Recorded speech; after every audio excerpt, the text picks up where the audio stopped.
Hello and good morning to our listeners from around the world. I want to welcome you to another edition of This Morning with Soulivity, broadcasting live from our studio right here in the nation's capital, Washington, D.C., and on KMET 1490 AM radio in Southern California. My name is Brian Westley Johnson. I'm joined today by some very special friends, Thompson and Sheila Applegate. Good morning to both of you. Good morning, Brian. Good morning. Oh, man. I'm so glad that you're here with us, everybody. We've got a very, very great hot topic show for you. We're going to be talking about the Silicon Valley collapse, Silicon Valley bank collapse, and what that means to you. But before we get to that, how have you guys been? I mean, this is kind of a story that's been kind of going around the world and maybe frightening some people to a certain degree. I would say it's not as frightening as it is the uncertainty, like how are citizens around the world, not only in the U.S., protected. Silicon Valley Bank and Signature Bank. So there were two banks. Yes. That affected a lot of small businesses and mid to middle income people, Right. Absolutely. Sheila, how have you been? And, I know this is, we're way on the other side of the country on the East Coast, but for the one. Yeah, for the one. For Silicon, but yeah. It's interesting because you both know who I am and how I work, which is on all the different levels of consciousness. And my job is like navigating through the different levels. So sometimes when a thing like this comes out in the news, I'm like boots on the ground. I gotta like take action, put my voice out there. Or I'm in the emotional state and really tuned into the emotions of the people and sending healing energy. And then there are times, and that's what this time is for me, where I am called to just stay in this overview, sort of seeing the big picture of our human evolution and just hold that space for peace during the disruption that moves us into where we want to go. And that's where I am on this one. So I'm just putting that up front. I'm not as in tune to it in the lower energies, but that's just part of who I am sometimes and where my energy is meant to be. Well, I think that's important. I think that's really important that we're looking at this. And again, this is why we have these conversations that empower, because we want people to make sure that they're looking at this from all points of view, mainly kind of take it up to another level, right? Like, take it up to a spiritual level where you can really connect with that energy to kind of take you through this in a more peaceful way. But also in context, right, with the information and facts that you need to know. Right, absolutely. And I've learned about it all. I'm not ignoring it, but absolutely, it's with no emotional reaction. So that always tells me, okay, we want you up on those higher frequencies, Sheila. Hang here. Nice. Okay, listen, we want your questions, your comments, and your thoughts about this as we go through our show today. Just post directly to our Facebook and YouTube chat, folks. And we'll do some shout outs. We'll get your questions or comments on air so that we can discuss those as well. Listen, I want to begin this segment with this quote from theconversation.org. I love this.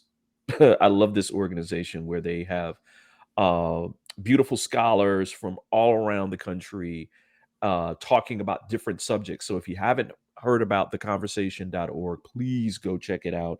theconversation.com. It is a fantastic piece. But this is about Silicon Valley Bank. And it gives a little context around what's been going on. So it reads, Only 48 hours elapsed between a statement from the US-based Silicon Valley Bank, or SVB, on March 8th that it was seeking to raise 2.5 billion US dollars to repair a hole in its balance sheet, and the announcement by the US regulator that the Federal Deposit Insurance Corporation, or FDIC, that the bank had collapsed. At its peak in 2021, SVB was worth $44 billion and managed over $200 billion in assets. America's 16th largest deposit taking institution just a week ago, it has now become the second biggest banking failure in U.S. history. The collapse of Washington Mutual during the 2008 global financial crisis was larger. I mean, wow. Wow. I mean, Sheila, I love the fact that you kind of talked about this, and you're embodying, I think, where most of us would like to be. But I would also, but what do we say to those folks that may be feeling emotional right now? Right? I want to kind of go there, like D'Angelo, did you have an emotional reaction when you first heard about this? Actually, not really until I went onto a crypto site and I was trying to do some, transactions, and Mm-hmm. they weren't happening. And I was like, And then it hit me all of a sudden. I'm like, oh, is this crypto company affiliated with that bank? Right. And then I started connecting the dots, and I realized a dear friend of mine was very connected in this world. And I was like, oh, their life could be devastated. Right. So I do want to say, yes, you want to be on a higher vibration, but let's also acknowledge that people literally were looking at, do I have to sell my house? Do I have to pull my kids out of school? Right. Am I on record as being a millionaire, but technically I'm not anymore because the stocks are not there anymore. So, Right. Those are harsh realities. So for me, not as much personally, but definitely, you know me, I'm an empath. So Right. for people on the West Coast as well as on the East Coast, it rippled across the country for sure. Yeah, that's interesting. I'm just now connecting with maybe about, well, it actually was a week ago. I think I told you both that, I was having this headaches and all this kind of stuff. And I'm now connecting that was when the bank was going through its collapse. So maybe empathically, I was picking up on all of that energy, and I just didn't know what it was. Remember that, Sheila? I mean, we talked about it last week. Yeah. Yeah. So what do you think about this, Sheila? I mean, like, for those people who are like in the midst of this emotional struggle, I mean, things looks like they're getting better now. We'll talk a little bit about that. Yes. Right. But what do you think? Well, I mean, I think that I absolutely have compassion. I know that when you're Yeah. in it, it's devastating, and you're navigating, and your survival instincts are going to be heightened, because in our world today, finances are survival. Our ego doesn't Right. know the difference. Right. So be gentle with yourself, and be aware, and try. The thing is to try to remain as calm as possible, because it will it will work itself out. I mean, I had a friend at the 2008 collapse who was in fetal position for weeks because he had Wow. lost so much money. And now, there's buildings named after his family since then that he was invested in. He came back, and Wow. So it is, even in its devastation part, it's a process. Yes. And I understand that, and it's no lack of compassion on my part. It's just where right now my energy is. You're right, Sheila. We get, And I don't think we should all be there. Right. Yeah. Right. Yeah. Yes. Yeah. I want to make sure that we're going to talk in the next segment about, like, why this happened, and will this be the norm in the future, and that kind of thing.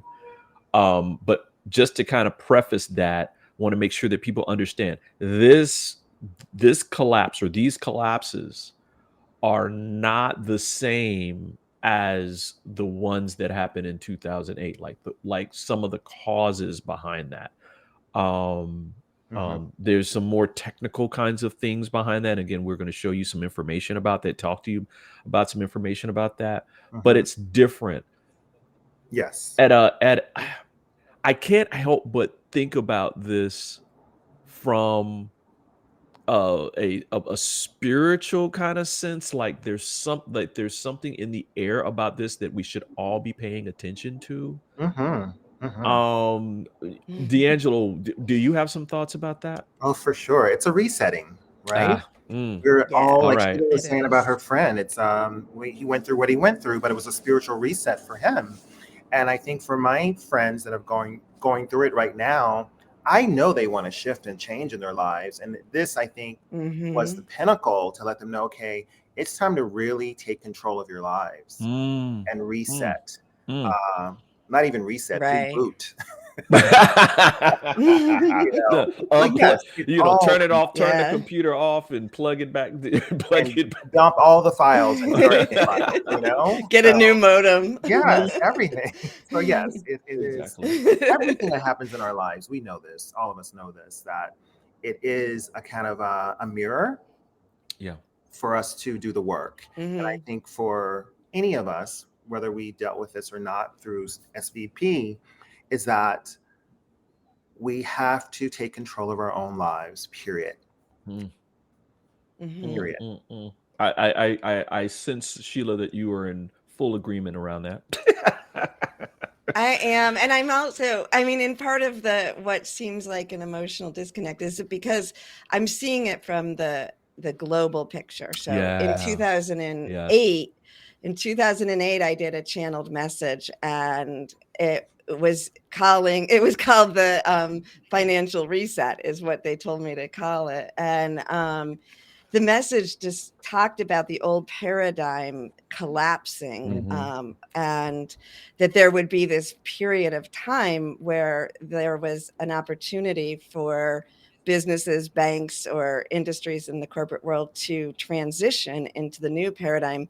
And if they didn't, then there would be a collapse of those that hadn't made it over.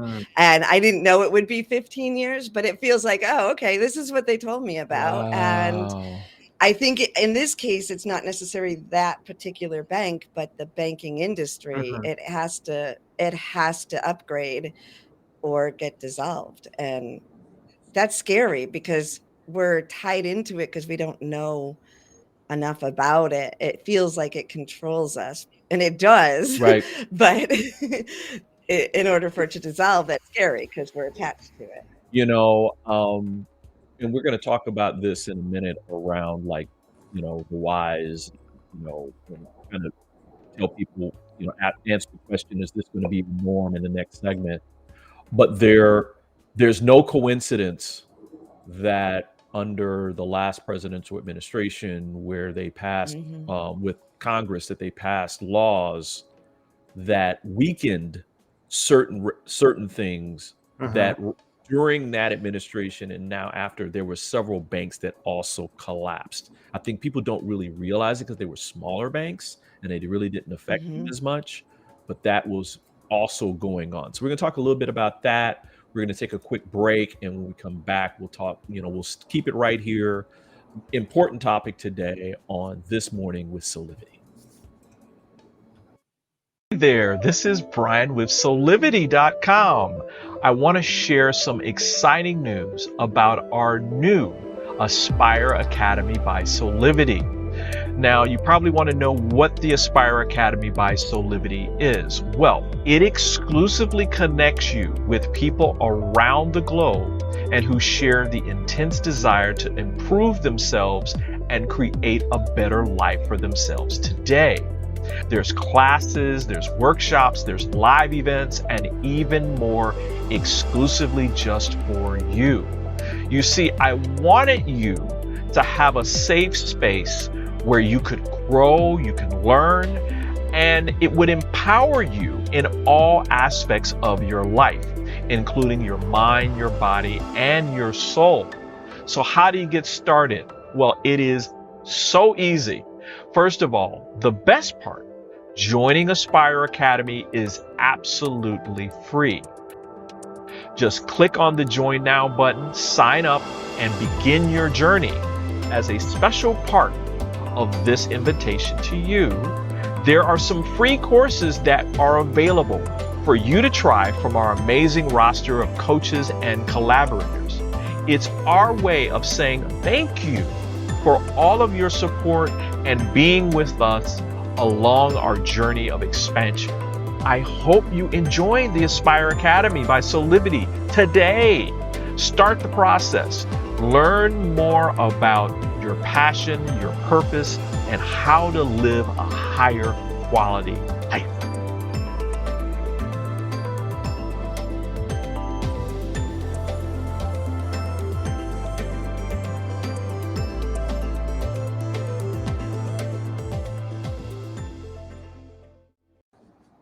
And we're back with more of This Morning with Soulivity. This is Brian Johnson, joined by Sheila Applegate and D'Angelo Thompson. And we're talking about the latest bank collapses of Silicon Valley Bank and Signature Bank that has been kind of troubling a lot of Americans around, their money and is it safe and that kind of thing. Wanted to tackle just really quickly what the experts have been saying around why this occurred. And again, this is information from the conversation.com, a fantastic organization. Please go check them out. Mhm. And this reads, how could this happen when the banking industry has been sitting on record levels of excess reserves or the amount of cash held beyond what regulators require? Well, the most common type of risk faced by a commercial bank is a jump in loan defaults, known as credit risk. That's not what's happening here. As an economist who has expertise in banking, this is Ventura Tecumcum. I believe it boils down to two other big risks every lender faces: interest rate risk and liquidity risk. And just really quickly, interest rate risk is a bank faces that when the rates increase rapidly within a shorter period of time. So everybody knows that inflation has been, has gone up significantly since the lowering, I should say, of the COVID pandemic, and things were getting back. So the Fed has been raising rates over the last 12 months to combat that. The other thing is liquidity risk, and that is a risk that a bank won't be able to meet its obligations when they come due without incurring losses. An example of that is if you spend $150,000 of your savings to buy a house, and down the road you need some or all of that money to deal with an emergency, you are experiencing a consequence of liquidity risk. Now, customers of the Silicon Valley Bank were withdrawing their deposit beyond what it could pay using cash reserves. And so to help meet the obligations, the bank decided to sell $21 billion of its securities portfolio at a loss of $1.8 billion. The drain on that equity capital that led the lender to try to raise over $2 billion in new capital. And that caused a cascade effect where their customers started to withdraw money and so on and so on, and caused the bank collapse. So Right. that's what happened. That's what was going on. Do we believe this is going to be the norm? Do we believe that this is kind of a sign of what's to come for customers? I think that customers will start paying attention more. Right. When you hear the words deregulation, right, within the political construct, you will pay more attention. And yes, as we said before in the earlier segment, is that it is a reset. So I do think there will be a lot of resets, not only in the financial sector, but in other sectors of our lives. Right. What about you, Sheila? Do you think, and again, we can take this to another level.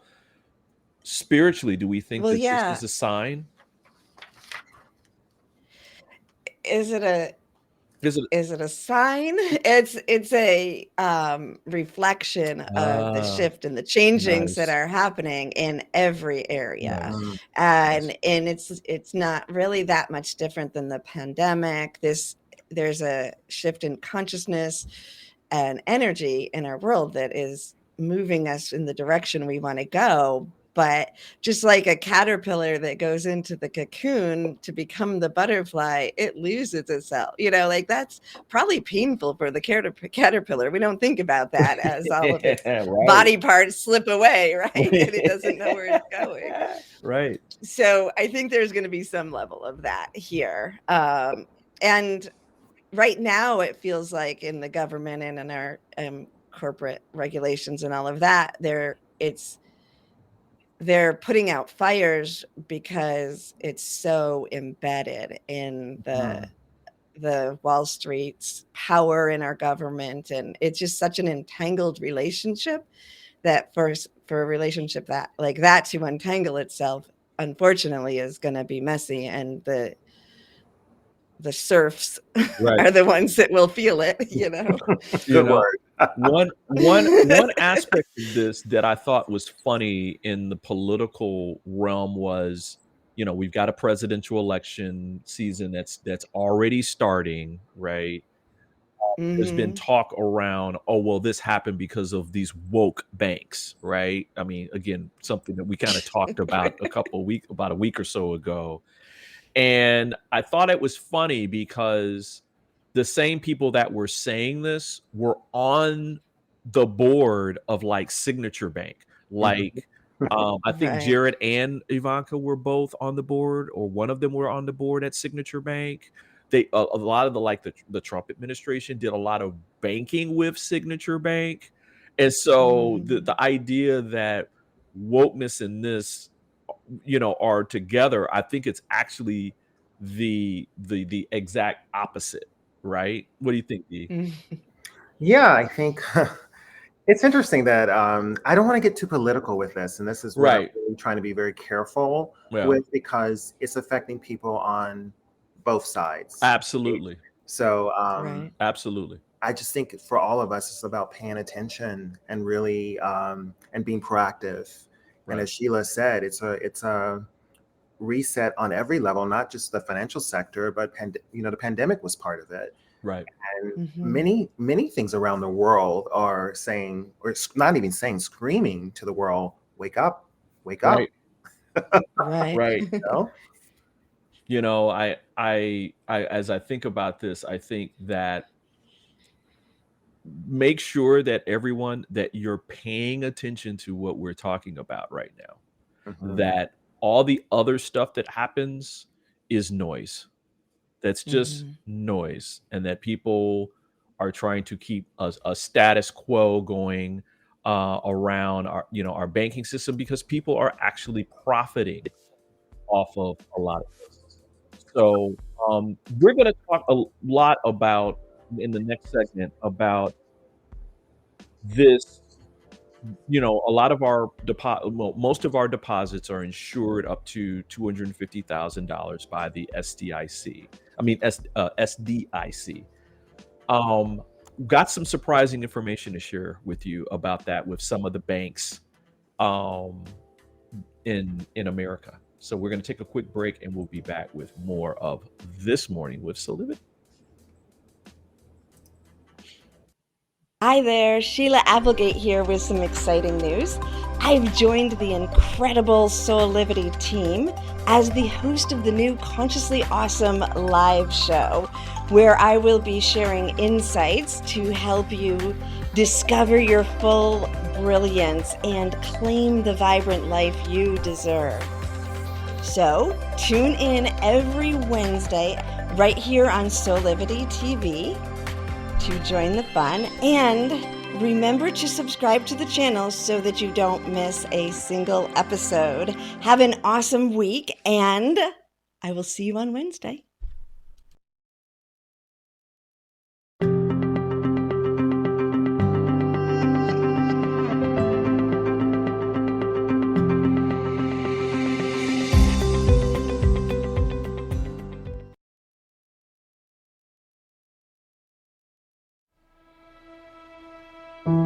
Have you ever asked the question,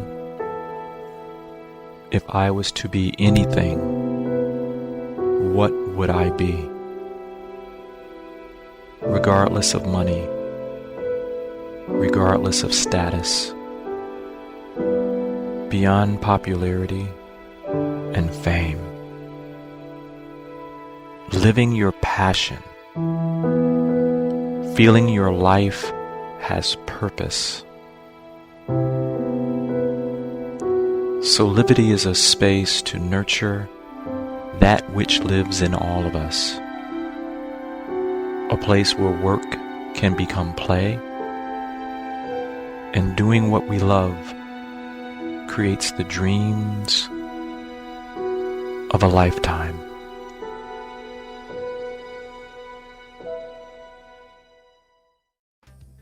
And we want to welcome you back to more of This Morning with Soulivity. We are talking about the latest bank collapses of Silicon Valley Bank and Signature Bank, and what does this mean to all of us? Really want to bring up another little piece of this where we're talking about how our deposits are insured, and that at Silicon Valley Bank, they had deposits that were well above the $250,000 that's insured by the Federal Deposit Insurance Company. What's interesting about this is, and this is quite fascinating, 88% of the deposits at that bank were uninsured. Did you guys know that? Wow. Mm-hmm. Signature Bank also had a similar problem. Almost 90% of its deposits were uninsured. Mm-hmm. So we have a little graphic, and this is not. And so what I'm saying to everybody is, while this happened to them, this was true for these banks, it's not. It's also true for a lot of other banks. So Signature Bank had 90% of their deposits not insured. I'm showing a graphic right now online. Mm-hmm. Mm-hmm. And I already talked about Silicon Valley Bank had 88%. Citigroup has 85% of their deposits that aren't insured by the FDIC. First Republic is at 68. JP Morgan is at 59. BNY Mellon is at 56. PNC is at 46. So, I mean, this is something that is kind of pervasive. And so just want to let people know that in terms of, the things that the government did to make sure that people's deposits were insured and they were going to be able to have all their money was a very good thing for them. And by the way, the investors of the banks are not getting any money. The government has already said that they're not going to support that. So, what do you guys think? Yeah, I did read that on the Associated Press. I didn't see that graphic though, which is amazing. Thank you, Brian. Yeah. One financial person said that people should start spreading their money around more. Yeah. In different financial institutions, as well as having liquidity. Yeah. Which could mean a safe deposit box. Mm-hmm. So it's just very interesting. I'm becoming more financially literate. I think we all are, just by having this conversation. Yeah. A lot of people don't talk about money. Money's energy, right, Sheila? Right. It's a reflection of all of us in many ways. Absolutely. Sheila, what are you thinking? I mean, you're going to keep us grounded on the real, right? Seriously though, I mean, well, in the real, you still have to be practical because you're living in the human life, right? Right. So, I think what D'Angelo said is right there. Diversify and it's that financial freedom comes when you are free from the ties. And, that can be done in some practical actions of where you put your money, but it also comes from that mental space of understanding. And then in that space, you make choices that support you during these times. Absolutely. Listen, I know Dee, you gotta run. Thanks for being here. We'll see you next Wednesday. Yes. Thank you, guys. And yeah, I'm running to my students, so maybe I'll continue this conversation with them. Okay, perfect. Absolutely. Yeah. Just to put this in the context for everybody, according to insider.com, as everybody knows, the FDIC insures U.S. bank deposits up to $250,000 per account to prevent bank runs and failures. And that the demise of Silicon Valley Bank and now the collapse of Signature Bank have stretched this system to a breaking point. On Sunday, the U.S. Treasury, Federal Reserve, and the FDIC said in a joint statement that all depositors of Silicon Valley Bank will be made whole on Monday, which was earlier this week. The authorities are completely ignoring the $250,000 insurance limit, and that Silicon Valley Bank had $173 billion in total deposits, and roughly 88% of that was not covered. That's more than $150 billion in extra deposits that the FDIC has suddenly decided to insure. Just to be clear, this is only on personal accounts and small business accounts. This is not for accounts of investors. So investors, if they invested in the bank, they lost that money, because that's part of the risk, right? You're investing in something that you hope will get more in value, and then you get money from that.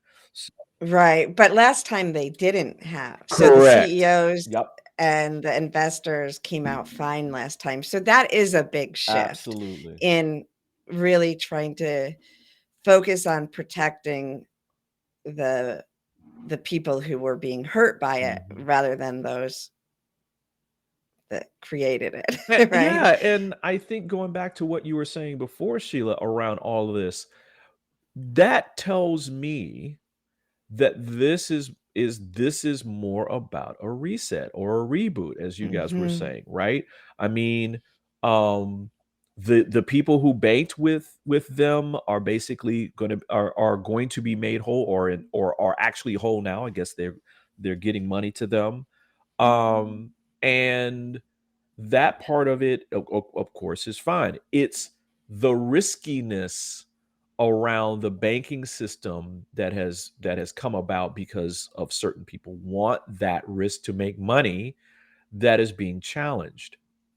And that all of us play a role in making sure that we're at a higher level vibration when it comes to our relationship with money. Right. Right. Whew. Yeah, I mean, this is like PhD level stuff here, right? I mean, yeah, both on the spiritual level and on the technical level of how bankings work. And one of the articles that I read, I think you did as well, it talked about how the power comes from this facade that the banking and Wall Street industry makes, that first of all, they make it so complicated that people don't understand it. And so then they lose their power by not understanding it. Then they take that power, they move it into the government, and then they help make it so that the government supports them in this. And people aren't understanding. And because they don't understand, they trust them because they're telling us they have us, and that we're the ones they're looking out for. And so it's this kind of convoluted thing where autonomy in ourselves, our own ability to know and to think and to process, is so essential. Absolutely. And I just can't, I try to bring up, if we're talking about anything political, we're talking about it factually, and not like, oh, we're taking, a side in one political party or not. The fact that there was this string of bank failures after regulation was eliminated or reduced is very, very, very, very telling. So, listen, everybody, we're going to take another quick break and give you, some tips on, what should you do now that all this is there, and what information do you need to know to make some really sound decisions about where you want to put your money and how you want to utilize it within the financial system. So we're going to take another very quick break, and we'll be back with more of This Morning with Soulivity. 6 years ago, when I started Soulivity, my vision was to support everyone in improving their life through the discovery of their passion and purpose, so they could become the best version of themselves, to battle fear and ignorance, and create a better world today. Get inspired to live your passion and purpose. Visit Soulivity.com now. And we're back. I told you that was a quick break. We're talking about the Silicon Valley bank collapse, also the Signature Bank collapse, and what does this mean for all of us? And I just wanted to try to give some quick tips that are from CNBC around, what does this mean for your money, right? And so, they have some information here that I think was very, very important. And that, first of all, they say stop replaying the events of the 2008 recession crisis in your head. That's not what this means. We're not set for a rerun of the great financial crisis. This is not the end of the world. But they do say, like, for instance, your bank accounts are likely safe. In terms of the FDIC is insuring your money up to $250,000. And this latest bank collapse at Silicon Valley, they're actually ignoring that and making all of the people who did business with the bank, not the investors, the small businesses and the consumers that did banking there, where maybe it exceeded the $250,000 limit. They say also make sure that your portfolio is diversified. I think this is something that D'Angelo was talking about earlier. Yeah. Which I think is very important, right? Remember, it's the FDIC insures you up to $250,000 per person, per bank, and per account type, right? Which means that you can spread your money around between accounts without exceeding the limit. So if you are a person that, especially if you're more well off, or you have a small business where you're seeing that some of those accounts are starting to exceed that $250,000 mark, open a new account. Open another account and put the excess in that new account, or even better yet, open an account at another bank that may have less risk in terms of having, uninsured, excess, right? Right. So that could be, or in other vehicles. I mean, what are you thinking, Sheila? I mean, you think that's a good idea? Yes, I think it's being smart. I'm thinking if you're in, what they call small businesses, I'm looking at myself as like a solopreneur pretty much in a small business, and I'm nowhere near looking at those numbers. Right. But people who have paychecks, obviously, I would think that they, it'd be very complicated to have your paychecks come from multiple accounts and stuff. I could see where that, if your paychecks every week or month are going to exceed that, I see where that gets complicated. But if you have that ability, absolutely spread it out, and live for the moment too. Yeah. I feel like that is important too, because sometimes it's just about people just saving money and in that case, and not investing it, like just this is my spending money, it's beyond what I see as spending money, but it happens, like that's not a lot of money for some people. Yeah, there's this again, there's a balance, right? I mean, when we're in tune spiritually, and we're living our life as in our human experience, using our spiritual guide as, for our compass, things like, okay, yes, I have a lot, maybe have you ever, have you ever asked the question, do you have too much liquidity? Right? Are you allowing that money to Mm-hmm. flow? Because there's a very strong principle about allowing your money to flow in and out of your life, right? And that if there's a stopgap Right. based upon your level of wealth, right, where it's now getting to the point at which Mm-hmm. your money is being hoarded, you're not flowing, right? You're Right. not, are Right. you taking vacations, for instance? Or are you, treating yourself nicely with things that matter to you, right? Or are you saying, "Oh, well, I Mm-hmm. can't, I gotta save this and I'm not gonna buy that because I'm not doing, I don't want to lose it," right? Right. Right. Yeah. I mean, when we talk about the law of abundance and, having a good relationship with money and finances, it is about remembering it's an energy and it's meant to move and it's meant Right. to go. Right. And what flows out flows in, you keep it in motion.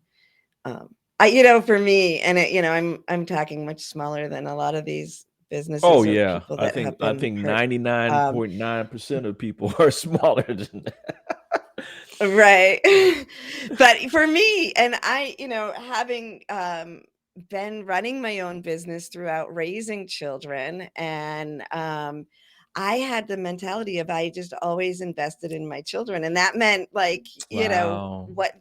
Wow. what their extracurricular, like and I'm like, and then I Yeah. invested in my business. And I mean, those are pretty much have been where the flow is. And that is something I love and I feel passionate about. And in that edge of being on that edge and always moving it towards what I believed in, is where I got all the experience of realizing that I am always taken care of, that the financial energy doesn't have to have power over me. Right. And there's something, I'm gonna do a shout out to Helena Goldstein on for this one. Um when she was on earlier, she talked about bringing joy into your finances. Mm-hmm. I Yes. absolutely Yes. love that. When you see your bank balance, when you see if you have a 401k or a retirement account, when you see your taxes, right? Bring joy into it. Mm-hmm. For me, I Right. think it's Yes. been I think it's been transformational for me, just from her saying that, because I think we're taught to not see that stuff, like, if you see a negative balance or you see or what you see as a low, oh well, it's connected to your self-worth. And it's Mm-hmm. like, Right. you know I just Right. I'm like, Yeah. that's just not cool. That's just not It's cool. not cool. It's not cool at all.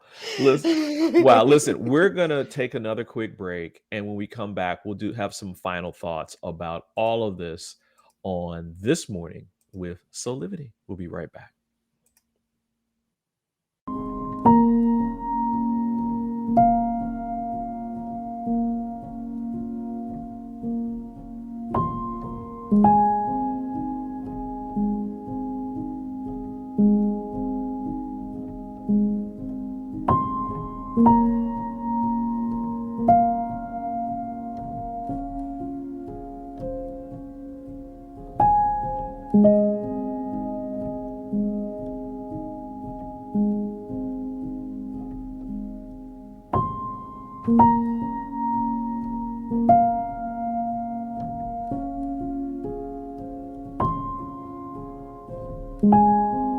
You can find all the Satonic products at our Go shop on Soulivity at go.soulivity.com now. Shop for beauty products, skincare, hair care. It is all there at the Go shop. Go shop Soulivity. And we're back with This Morning with Soulivity. This is Brian Johnson. I'm joined by my co-host Sheila Applegate. D'Angelo had to leave, but we have him here with Spirit. So Sheila, I'm going to go to you with some final thoughts about what all this means.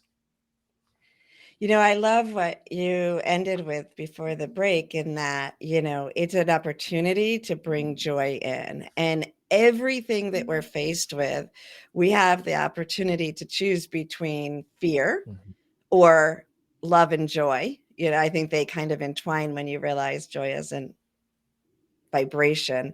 And so if people are experiencing the fear that is happening right now, it's an opportunity to grow, especially with bringing that joy into finances. And it made me think of when we were having that conversation with Helena, and Candace said that when she was working with a regular paycheck, she had a great relationship with money. And then when she went off on her own and had that risk of being an entrepreneur, she had to take it to a new level. So this is an opportunity to take it to a new level for people that are experiencing it right now, and for us watching. As I was thinking about this, there are certain things where, when as a spiritual being living a human experience, that's almost like the water's edge, this mythical water's edge of our spirituality. One of those things is money, right? So when it comes to money, it's like, oh, no, that has nothing to do with my spirituality, right? And our relationships, right? Like our love relationships. And we go into this cycle of, oh no, well, I can't operate off my faith or my belief system, my spiritual belief system, because I've got to control this. And what happens is things like this happen, right? Maybe indirectly, where it leads us back to that truth, right? That everything is spiritual. It's all part of our journey. Again, here at Soulivity, we talk about, living your passion, using your passion to serve, which is your purpose, and then having a high quality life based on the basic principles of be, do, have. Not do, have, be first. And so being in the beingness is the spiritual part of this. And so I highly encourage, almost implore all of us, and I'm talking to myself as I say all this because I practice this as well, that take time to reset when you're starting to go down the path of thinking brain-wise, thinking about what you need to do to handle your finances. Reset into being. How do you want to feel? And bring that feeling in first. That will guide you to the correct decisions that you need to make around what you need to do with your money, with your finances, and all that. Because what we perceive, we achieve. Whatever we bring into our feeling state is what we experience in our life. So just remember that. And that is so true. And and quote unquote, if you don't believe me, spend 30 days doing that and then come back and tell me what your experience has been. Just take 30 days and do that. Right. Great show. Wow. Yeah. Wow. We talked about this financial collapse today. And I'm like, come on, bring it. Empowering conversations. Right? Empowering conversations. Wink. I want to do a quick shout out to D'Angelo, because he has a great offer that he's offering all of our Soulivity community. He has some new 100 days of gratitude cards that are absolutely free that you can actually download. And you can download those by going to his personal page on Soulivity at soulivity.com/D'Angelo-Thompson. You can go there. They're there now. You can download those. They're in a PDF form, and just use those every single day. I mean, I think this practice of having a practice of gratitude is so important. And with this beautiful gift from D'Angelo, I think it's a wonderful way to even start your day and end your day. So yeah, it's like a great deck of cards. So everyone do that. Sheila, what's going on in your world? Well, you know, we talked about joy in finances, and my episode today of Consciously Awesome Living is on joy. Woo, so woo. everybody tune into that a little later. Yay. And as always, I have the Soul Connection sessions available, and you get a discount through Soulivity. So you can head on over to SheilaApplegate.com and you can learn more about the Soul Connection session and use Soul 23 to get $44 off your first session. Woo.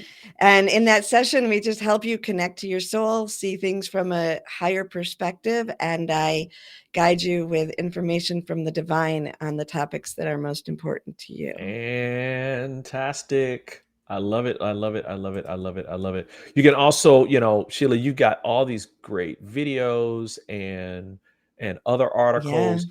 Check out Sheila's personal page on soulivity.com at soulivity.com/Sheila-Applegate. And you can like read up on all the great inspirational content that she's providing. Wow. Trying to get to all this stuff really quickly. Again, we've got another episode of The Steps to Happiness coming tomorrow, Thursday at 12 noon Eastern. Also, remember to follow us on social media. I mean, this is a great way of connecting with us. You can join our mailing list while you're there because we're going to be starting up our giveaways again. You can win Amazon gift cards, discounts on products, and a whole lot more. So just go to soulivity.com/this morning to learn more. Or just follow us on Facebook because we're going to be posting a lot of good stuff there. Well, Sheila, parting is such sweet sorrow. But I'll see you tomorrow. Exactly. Bam. Yeah, and I guess tomorrow we have a very special guest. Yeah, Melina Carnicelli. Yes, she's the founder and CEO of the First Amendment First Vote group. It's going to be a powerful, powerful, powerful session. We hope that you're there. But until then, listen, on behalf of all of us here at Soulivity, I want to thank you for joining us for another episode of This Morning with Soulivity. We hope that you come back and join us every weekday at 8 a.m. Eastern for our live broadcast, or you can listen Thursday and Friday at 9 a.m. Pacific on KMET 1490 AM for all of you out on the West Coast. Oh, West Coast living.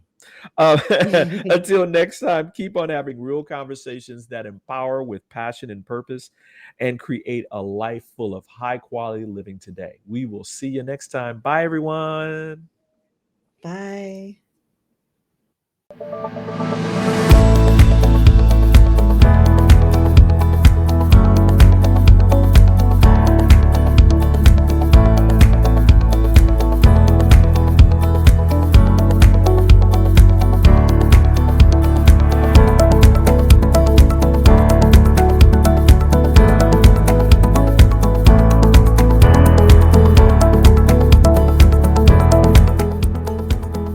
This work is subject to copyright owned by Affinity Global LLC.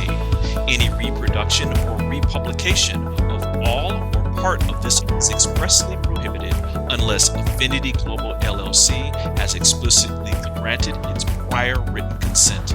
All other rights reserved.